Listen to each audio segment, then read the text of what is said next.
Mick, McNutt. Mick?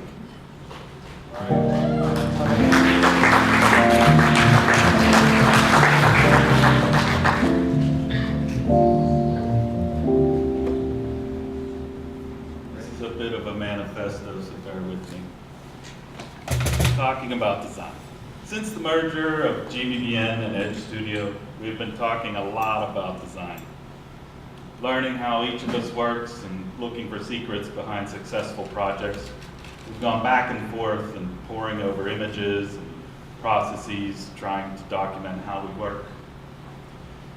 So what we did, as typical architects do, poring through the massive amount of files for successful projects like the Erie Art Museum, tracking down images of study models, diagrams, and drawings, trying to find that spark or sexy image that really pulled it all together. But it all seemed a bit messy.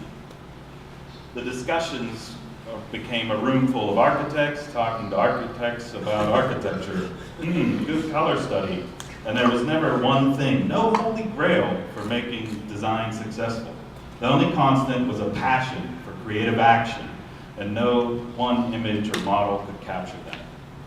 Take the Gateway Station, for example, which we did with Hoffman and Associates, producing a constant mix of digital models, physical models, hand and computer drawings, all leading the design forward.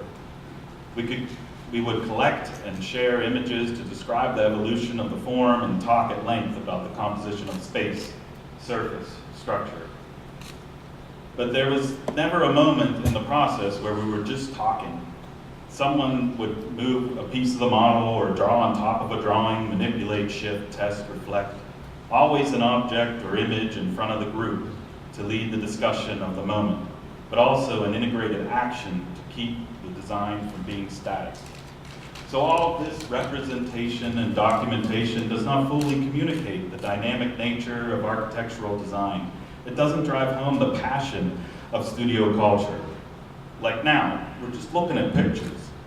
It's the same as the light projecting over heads nodding off during any other architect's lecture.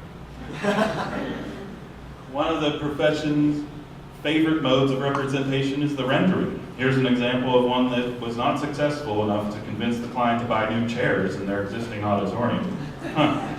Not that we could have won the argument with an image. The design process cannot be reduced to one image.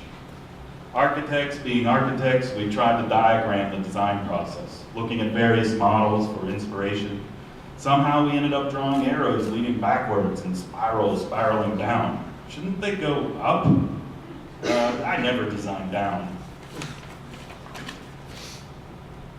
I remember a time when we really shared the design process, and it was the community at large rather than just architects. It was the exhibition Convergent Acts for the New Hazlitt Theater, where drawing, model, and interview were assembled into a narrative of the project, put on display in our gallery in Garfield. So to continue the conversation about design in our community, GBBN Architects Pittsburgh announces DIS, the Design Issue Series, where exhibitions will be hosted in our gallery space at 5411 Penn Avenue in conjunction with the Penn Avenue Gallery Crawl. The series will kick off this fall, promoting design as an essential aspect of contemporary life. The exhibition series will attempt to sort out this mess of the design process. For the first exhibition, looking at ways we've used digital tools to make architecture. At the Erie Art Museum, where a map of the coastline is abstracted into pattern that is milled into surface, wrapping the lobby's there. Or laying out the steps in making the models with digital prints, setting up jigs and translating digital to physical in form of mock-ups and tactile objects that lead the discussion and inform decisions with the weight of matter in addition to the projection of light and image. And what better to parallel this discussion of design than the Hines Architectural Center's Sketch to Structure exhibition, which also brings the art and artifact of design process to the fore. The beauty and variety of drawings, models, watercolors from the exhibition serve to inspire museum goers. The goal of the GBBN and Carnegie Museum of Art exhibitions is the same, to inspire a passion for design and creative thinking in our culture. Not just architects, but everybody. So young and old alike can draw their own interpretation of architecture.